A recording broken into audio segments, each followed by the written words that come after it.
दोस्तों, किसी ने ठीक ही कहा है कि उनके साथ जरूर रहो जिनका वक्त खराब है, पर उनका साथ छोड़ दो जिनकी नीयत खराब है।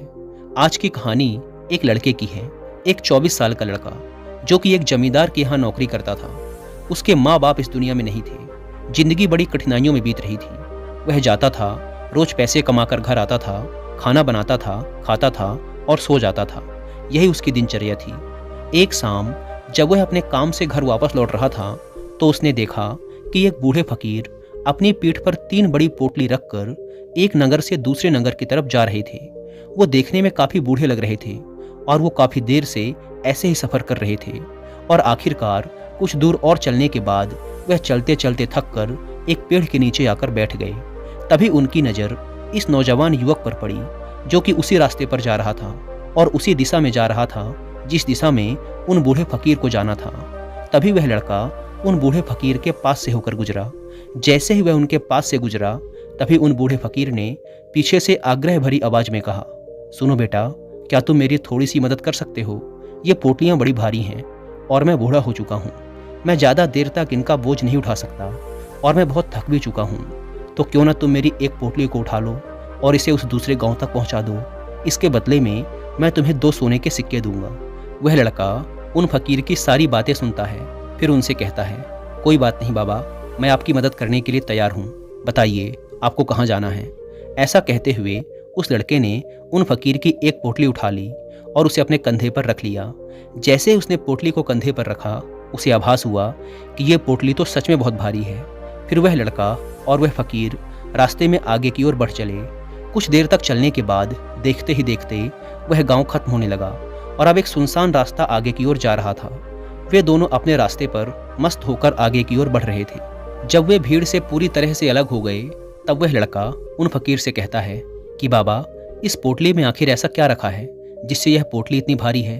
इस पर वह फकीर बाबा जवाब देते हुए कहते हैं कि कुछ नहीं बेटा, बस इसमें कुछ तांबे के सिक्के भरे हुए हैं, इसीलिए यह इतना भारी है।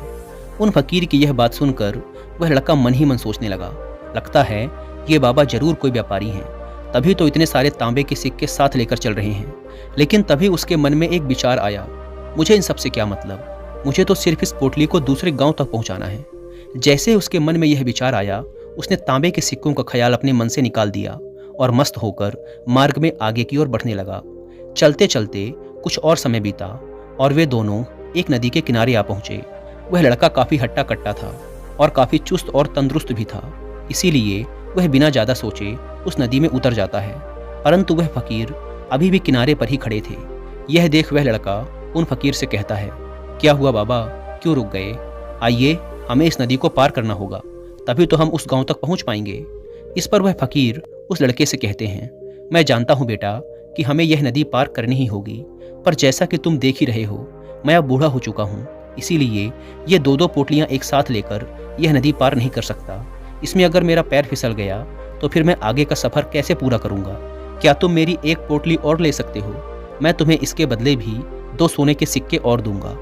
इस पर वह लड़का मुस्कुराते हुए उन फकीर से कहता है, बाबा, अब आप मुझे शर्मिंदा कर रहे हैं। अगर आप मुझे सोने के सिक्के ना भी दें तब भी मैं आपका कार्य अवश्य करूंगा। मैं आपको उस दूसरे गांव तक अवश्य पहुंचाऊंगा। इस पर वह फकीर मुस्कुराते हुए कहते हैं, बेटा, तुम तो बड़े ही भले आदमी मालूम पड़ते हो। इतना कहकर उन्होंने वह दूसरी गठरी भी उस लड़के को थमा दी। जब उस लड़के ने वह दूसरी गठरी अपने कंधे पर रखी तब उसे यह गठरी भी बहुत ज़्यादा भारी लगी, किंतु उसने वहाँ पर कुछ नहीं कहा। जैसे तैसे उन दोनों ने वह नदी पार की। नदी पार करने के बाद बातों ही बातों में उस लड़के ने उन फकीर से कहा, बाबा, आखिर इस दूसरी गठरी में क्या है, क्योंकि यह भी बहुत भारी है। इसका उत्तर देते हुए बाबा कहते हैं, बेटा, इस गठरी में चांदी के सिक्के हैं, इसीलिए इस गठरी में भी काफ़ी वजन है। उन फकीर की ये सारी बातें सुनकर अब उस लड़के का दिमाग तेजी से काम करने लगा था। वह सोचने लगा, एक गठरी में तांबे के सिक्के हैं और दूसरी में चांदी के। ऐसा लग रहा है जैसे ये फकीर बाबा बड़ी दूर से आ रहे हैं और इन्होंने अपनी सारी जमीन जायदाद बेचकर यह सिक्के इकट्ठा किए हैं, इसीलिए तो यह इतना धन साथ लेकर चल रहे हैं। लेकिन वह लड़का उन फकीर बाबा से कुछ भी नहीं कहता और वे दोनों चुपचाप मार्ग में आगे की ओर बढ़ते चले जाते हैं। कुछ देर चलने के बाद आगे फिर एक सुनसान रास्ता आता है। उस सुनसान रास्ते पर आते ही उस नौजवान लड़के के मन में तरह तरह के विचार उठने लगे। वह सोचने लगा, अरे यह तो सुनसान रास्ता है। अगर मैं ये सिक्के लेकर यहाँ से भाग जाऊँ तो ये फकीर भला कब तक मेरे पीछे भागेंगे। मुझे नहीं लगता कि ये मुझे कैसे भी पकड़ पाएंगे, और यहाँ कोई है भी नहीं जो इनकी मदद कर पाए। और वैसे भी ये बहुत सारे सिक्के हैं, मैं इनसे एक अच्छी दुकान खरीद सकता हूँ और ख़ुद का व्यापार भी शुरू कर सकता हूँ। और वैसे भी ये बूढ़ा फकीर अब इस धन का क्या करेगा, इससे अच्छा तो मैं ही इसे ले लेता हूँ। वो लड़का ये सब सोच ही रहा था कि तभी उसे खुद पर आश्चर्य हुआ। अरे, मैं यह सब क्या सोच रहा हूँ? ये फकीर बाबा ना जाने कहाँ से आ रहे होंगे और ना जाने कितनी मेहनत करके इन्होंने ये सिक्के इकट्ठा किए होंगे। मुझे इनका फ़ायदा नहीं उठाना चाहिए। नहीं नहीं, मुझे ऐसा नहीं करना चाहिए। उसने कुछ देर के लिए तो अपने मन के विचारों पर काबू पा लिया, किंतु कुछ देर बाद देखते ही देखते उसके मन के लालच भरे विचार उस पर हावी होने लगे। वह लड़का 2 पोटलियां लेकर उन फकीर के पीछे पीछे चल रहा था। कुछ दूर और चलने पर रास्ते में एक पहाड़ी आई। उसे देख वो फकीर बाबा उस लड़के से कहते हैं, बेटा, ये पहाड़ी मैं नहीं चढ़ पाऊंगा। मैं काफ़ी बूढ़ा हो चुका हूँ और मेरे घुटनों में भी दर्द रहता है। यदि तुम मेरी यह तीसरी गठरी भी ले लो तो मैं तुम्हें 2 सोने के सिक्के और दूंगा, लेकिन याद रहे इसे कहीं गिराना मत, ये कहीं खुल ना जाए। यह बात सुन वह लड़का उन फकीर से कहता है, क्यों बाबा, आखिर इस गठरी में ऐसा क्या है? इस पर वह फकीर उस लड़के से कहते हैं, बेटा, इसमें सोने के सिक्के हैं। यह सुन वह लड़का मन ही मन बहुत प्रसन्न हुआ। उसने चुपचाप वह तीसरी गठरी भी उन फकीर से ले ली और दोनों बिना कुछ बोले आगे की ओर बढ़ चले। अब वह फकीर बिना कोई वजह लिए आराम से पहाड़ी की चढ़ाई चढ़ रहे थे, लेकिन वह नौजवान लड़का जो कि पीछे था, वजन के कारण बहुत धीरे धीरे चल पा रहा था। लेकिन जब से उसने सोने के सिक्कों का नाम सुना था, उसका मन तो छलांगे मार रहा था। वह मन ही मन सोच रहा था कि अगर ये सारे सिक्के मुझे मिल जाएं तो मेरा जीवन तो बड़ी आसानी से कट जाएगा। वैसे भी ये फकीर तो बूढ़े हो चुके हैं, भला इन्हें इतने धन की क्या आवश्यकता? इनका जीवन तो वैसे भी कट ही चुका है। मैं एक काम करता हूँ, ये सारा धन लेकर यहाँ से भाग जाता हूँ। लड़के के मन में अनगिनत विचार चल रहे थे। लड़के का मन अब उसकी बुद्धि पर पूरी तरह से हावी हो चुका था। उस लड़के का मन अपनी बात को सही साबित करने के लिए उसे कोई भी तर्क दे रहा था। और तभी उसके मन में एक और विचार उठा, और अब की बार वह लड़का यह सोच रहा था कि लगता है ये फकीर बाबा कोई चोर हैं, नहीं तो इनके पास इतने सारे सोने के सिक्के कहाँ से आए? अगर ये कोई व्यापारी होते तो ये इस तरीके से पैदल यात्रा तो नहीं करते, और अगर इनके पास इतना सारा धन था तो ये कोई न कोई साधन भी अवश्य करते। लगता है ये कोई चोर है, और चोर का धन चोरी करने में भला कौन सी बुराई? यह सोचता हुआ वह लड़का अब काफ़ी तेजी से ऊपर की ओर चढ़ रहा था, और देखते ही देखते वह फकीर से आगे भी निकल गया। वह यह सोच रहा था कि जैसे ही इस पहाड़ी की चढ़ाई खत्म होगी और ढलान आएगी, मैं इन तीनों पोटलियों को लेकर भाग जाऊंगा, जिसके बाद ये सारा धन मेरा हो जाएगा और मेरी गरीबी भी हमेशा हमेशा के लिए खत्म हो जाएगी। मेरे पास बहुत सारा धन होगा, फिर मैं जो चाहूँगा वो कर पाऊँगा।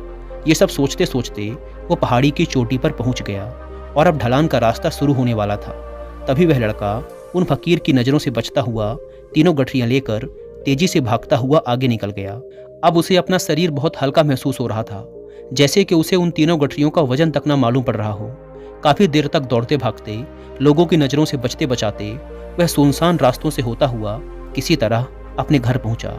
उसकी खुशी का कोई ठिकाना नहीं था। उसने सोचा, क्यों ना मैं जल्दी जल्दी इन सभी पोटलियों से सारे सिक्के निकाल कर उन्हें कहीं छुपा दूं। यह सोचकर जब उसने गठरी खोली तो पहली गठरी में उसे जंग लगे हुए लोहे के सिक्के मिले। यह देखकर उसे अपनी आंखों पर विश्वास नहीं हुआ। इस पर उसने तुरंत ही दूसरी गठरी भी खोल डाली। इस पर भी उसे जंग लगे हुए लोहे के सिक्के ही मिले। यह सब देखकर वह लड़का बड़ा हैरान हुआ। उसने मन ही मन कहा, आखिर यह सब क्या हो रहा है? उन फकीर ने तो मुझसे कुछ और ही कहा था। अब उसने वह तीसरी सोने वाली गठरी खोली, उसमें भी लोहे के जंग लगे सिक्के ही निकले। यह देखकर वह लड़का बड़ा क्रोधित हुआ। आखिर उन फकीर ने मुझसे झूठ क्यों कहा? उन्होंने ऐसा क्यों कहा कि एक गठरी में तांबे के सिक्के हैं, दूसरी में चांदी के और तीसरी में सोने के? वह यह सब सोच ही रहा था कि तभी उसकी नज़र उस गठरी के अंदर पड़े एक पत्र पर पड़ी। उसने तुरंत वह पत्र उठाया और पढ़ने लगा। उस पत्र में लिखा था, यह पूरा नाटक एक ईमानदार व्यक्ति की खोज करने के लिए रचा गया है। मैं इस राज्य का राजा हूँ, मेरी कोई संतान नहीं है, इसीलिए मैंने यह षड्यंत्र रचा है ताकि मैं अपने राज्य से किसी एक ऐसे ईमानदार व्यक्ति की खोज कर सकूं जो मेरे बाद इस राज्य का राजा बन सके और राज्य भार को संभाल सके। और इस राज्य भार को वही संभाल सकता है जो पूरी तरह से ईमानदार हो, जिसके मन में किसी प्रकार का कोई लालच ना हो। पत्र पढ़ते ही वह लड़का जोर जोर से चिल्लाने लगा और अपना सिर पकड़कर बैठ गया। वह यह जानता था कि अगर वह अपने मन के विचारों पर नियंत्रण कर लेता तो उसका जीवन बदल सकता था, लेकिन अफसोस कि वह अपने मन के विचारों पर नियंत्रण नहीं कर पाया।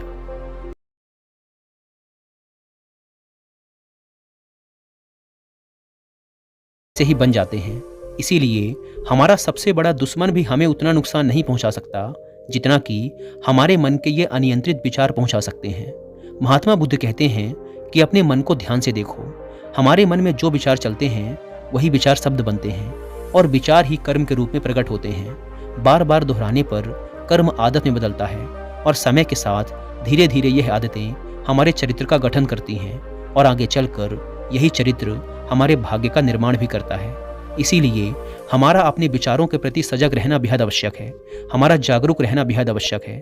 हमारा इस पर ध्यान देना जरूरी है कि हमारे मन में किस तरह के विचार उठ रहे हैं। आगे महात्मा बुद्ध कहते हैं कि कमजोरी हमेशा छोटे विचार से शुरू होती है।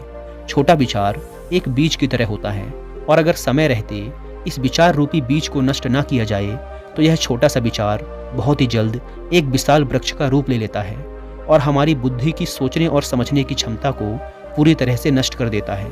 इसीलिए जब हमारे मन में पहली बार कोई गलत विचार जन्म ले तभी उसे जड़ से उखाड़ देना चाहिए, अन्यथा वह बहुत ही जल्द एक विशाल वृक्ष का रूप ले लेगा और हमें किसी न किसी गलत राह पर ढकेल ही देगा। फिर हम चाह कर भी उसे रोक नहीं पाएंगे। लेकिन अब प्रश्न ये उठता है कि हम अपने मन के विचारों को कैसे नियंत्रित करें। हमारा मन तो इतना शक्तिशाली है, इतना चंचल है कि वह किसी न किसी तरीके से हम पर हावी हो ही जाता है। हम चाह कर भी उस पर नियंत्रण नहीं रख पाते। इस प्रश्न के उत्तर में महात्मा बुद्ध हमें दो बातें बताते हैं। पहली बात, सही इरादा विकसित करो। कई बार आपने देखा होगा कि आप बोलना कुछ और चाहते हैं लेकिन बोल कुछ और देते हैं, क्योंकि आपके मन के भीतर जो कुछ बसा हुआ है वही आपके मुख से बाहर भी निकल रहा है। लेकिन जब हमसे वह गलती हो जाती है तो उसके बाद हमारा मस्तिष्क अच्छी तरह से काम करना शुरू कर देता है। हम अपने सोचने और बोलने के प्रति सजग हो जाते हैं और इसी अवस्था में हमें एहसास होता है कि हमसे गलती हो गई है और फिर हमारा मन दुखी हो जाता है, वह पश्चाताप से भर जाता है। और इस दुख और पश्चाताप से बचने के लिए महात्मा बुद्ध हमें सही इरादा विकसित करने के लिए कहते हैं। और ऐसा करने के लिए जब भी आप कोई कार्य करने जा रहे हों तो सबसे पहले आपको स्वयं से पूछना चाहिए कि जो कुछ भी मैं करने जा रहा हूँ इसके पीछे मेरा इरादा क्या है। क्या मैं दूसरों को दुख पहुंचाना चाहता हूं, दूसरों को नीचा दिखाने जा रहा हूं, या मुझे दूसरों को और खुद को ऊपर उठाना है। खुद से सवाल कीजिए, खुद को सचेत कीजिए। जब आप इरादों के प्रति सचेत होने लगेंगे, जब आप विचारों के प्रति जागरूक होने लगेंगे, तभी आपके अंदर सकारात्मक ऊर्जा का प्रवाह होगा। तभी आप सकारात्मक इरादों से जुड़ने लगेंगे और आपके अंदर बैठी हुई नकारात्मक ऊर्जा और नकारात्मक इरादे दिन प्रतिदिन कम होने लगेंगे। परंतु स्मरण रहे, आपको यह हर दिन करना होगा और आपको हमेशा इस बात का ध्यान रखना होगा कि आपको केवल अच्छा सोचना है और आपके इरादे हमेशा सही होने चाहिए। तभी आप दुख और तकलीफ़ों से बच सकते हैं, अन्यथा आप इसी तरह दुख और तकलीफ़ों से घिरे ही रहेंगे और आप कभी भी इससे बाहर नहीं निकल पाएंगे। दूसरी बात, विचारों के प्रति जागरूकता विकसित करो, जिससे आपका मन धीरे धीरे शांत होने लगेगा और आपके मन में बसी हुई सभी नकारात्मक ऊर्जाएं, सभी नकारात्मक विचार खत्म होने लगेंगे और आप शांति की दिशा में आगे बढ़ेंगे। और आपको इसके लिए सिर्फ इतना ही करना है कि इस पल में जो कुछ भी घटित हो रहा है आपकी आंखों के सामने, आपके अंदर जो कुछ भी जैसा भी चल रहा है, बस उसे देखते रहना है। अपने मन के अच्छे बुरे विचार, अपनी भावनाओं और यादों पर बिना कोई प्रतिक्रिया दिए बस उन्हें देखते रहना है, जिससे आपके मन के सारे विचार देखते ही देखते खत्म होने लगेंगे। आपका मन खाली होने लगेगा। इसके बाद आप न केवल नकारात्मक विचारों से बच सकते हैं, बल्कि आप बहुत सी दुख और तकलीफ़ों से भी दूर रह सकते हैं। इसीलिए तथागत बुद्ध कहते हैं कि जो स्वयं को देखता है वही सबसे बड़ा तपस्वी है। अर्थात जो अपने मन में चल रहे विचारों को सिर्फ देखता है और उन पर कोई भी प्रतिक्रिया नहीं करता, सिर्फ उन्हें देखता है और समझता है, वास्तव में वही अपने मन पर नियंत्रण भी कर सकता है और वही अपना जीवन सुखी और खुशहाली के साथ जी सकता है। इसीलिए यदि आप भी अपने जीवन को सुखी और खुशहाल बनाना चाहते हैं तो आपको अपने मन पर नियंत्रण साधना ही होगा, अपने मन में चल रहे विचारों के प्रति जागरूक होना ही होगा और अपने मन को खाली करना ही होगा। दोस्तों, उम्मीद है कि आपको इस वीडियो से बहुत कुछ सीखने को मिला होगा और वीडियो में यहाँ तक बने रहने के लिए आपका बहुत बहुत धन्यवाद।